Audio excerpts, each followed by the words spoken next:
All UT Dallas travelers are required to register their complete travel itinerary with a company called International SOS.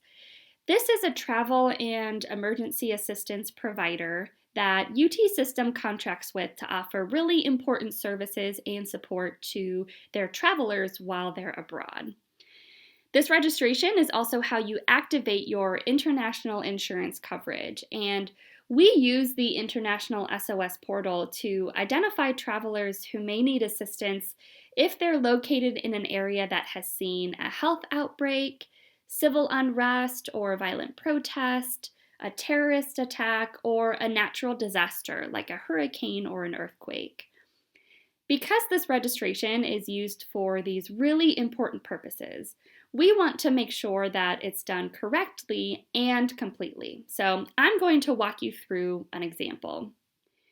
This demonstration will introduce you to the International SOS system and the different types of travel that you can and should register.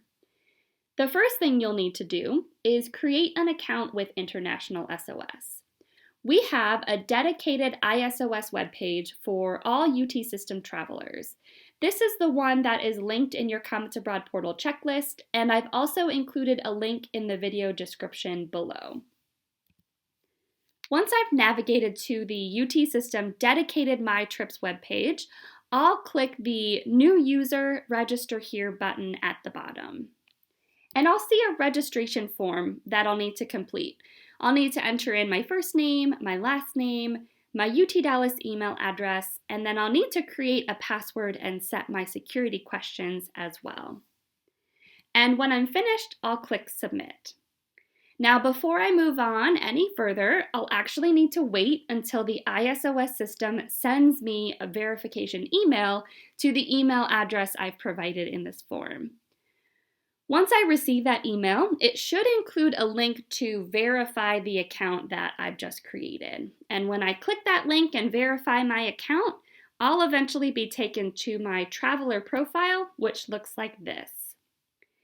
Here, I may need to provide some more required information like my preferred phone number, my preferred email address, and an emergency contact.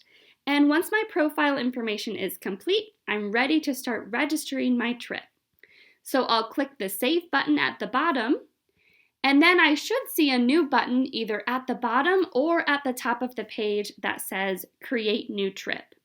And when I click that, that's when I'm ready to start registering my travel. In this form, I'll need to give my trip a name. In this case, I'm going to call it Exchange Program in Reading, and I'll also need to select my traveler type from the drop-down menu. So now I'm ready to start registering my trip segments.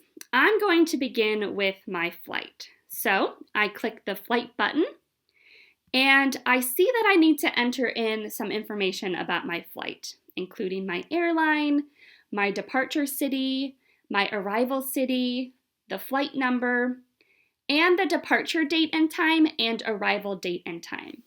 The confirmation number is optional. That's not required information for this form, but you're welcome to provide it if you have it available. So let's say my flight is with British Airways and I'm flying directly from DFW to London Heathrow Airport. I've also entered in my flight number and the departure and arrival day and time. Now, a complete registration also includes a return flight. So I'll need to register the return flight that I've purchased, or I'll need to register a potential return flight that I may purchase if I'm waiting to book for any reason.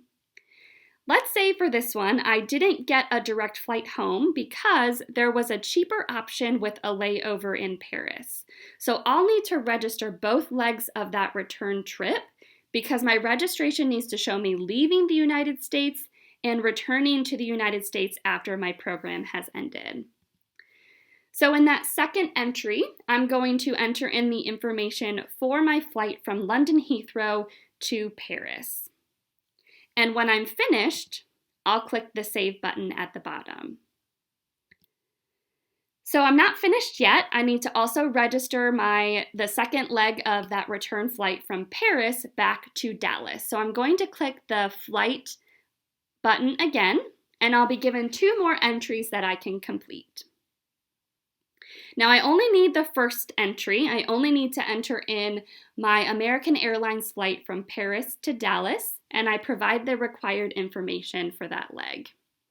Now since I don't need that second entry, I'm going to click the red X, and then I'm going to click Save. So now my registration shows me arriving in London and leaving London to return to the United States through Paris. Now the issue is that my program isn't in London, it's in Reading. So I'm not finished yet with my registration. I need to also register my ground transportation from London to Reading. Now not everyone will need to register ground transportation. For example, if you're flying directly into your final destination city, say your program is in Seoul, South Korea, and you're flying into Seoul, South Korea, then you don't need to register ground transportation. Ground transportation is only required when you're flying into a city that isn't your final study abroad destination. Like this case, where I'm flying into London, but my program is actually in Reading. So I click the ground transportation button. Let's say I've done my research. I've looked up bus routes and timetables, and I know I'll be taking a bus from London Heathrow Airport to Reading Station. And there are several bus times throughout the day, but I think that I can probably make the 2:24 bus after arriving at Heathrow around 1 p.m. So I'm going to enter in the information for that journey, including the name of the bus carrier, my pickup location, the pickup date and time, and then my drop-off location and drop-off date and time. Now, when I'm searching for my drop-off location, I can enter in an address by clicking that address field. When I do, I'll be taken to a search tool where I can either paste in the address if I know it, or I can search for the location I'm looking for. So for example, I can type in a keyword like Reading Station, and I see several options to select. I'm going to select the correct one, and then click Save at the bottom. So then after entering in my drop-off date and time, I can click Save, which will save my entire ground transportation journey. Great. So now my registration shows me leaving DFW, arriving in London, traveling from London to my final destination in Reading, and then traveling back to the United States through Paris after my program has ended. At this time, I don't need to register my ground transportation from Reading back to London in December, but I can always come back in and update that information once I have it. So the last thing that I need to do is register my housing address. So I click the accommodation tab, and I first give my accommodation a name. Let's say I'm living in Windsor Hall, so I type that in here, and I'm allowed to move in on September 10th, and my program is scheduled to end on December 17th. So that's when I plan on moving out. And when I click the address field, again, I'm given a search tool where I can either search for the address or I can paste it in. And this time I know the exact address of the dorm. So I paste it in and I click the search icon. That's the correct location, so I click Save.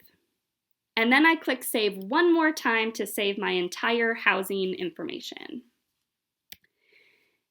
Now the last thing that I need to do is take a screenshot of this complete registration, since I'll need to upload it into the Comets Abroad portal. Hopefully that demonstration was helpful and you now feel more comfortable with the International SOS system and the entire registration process.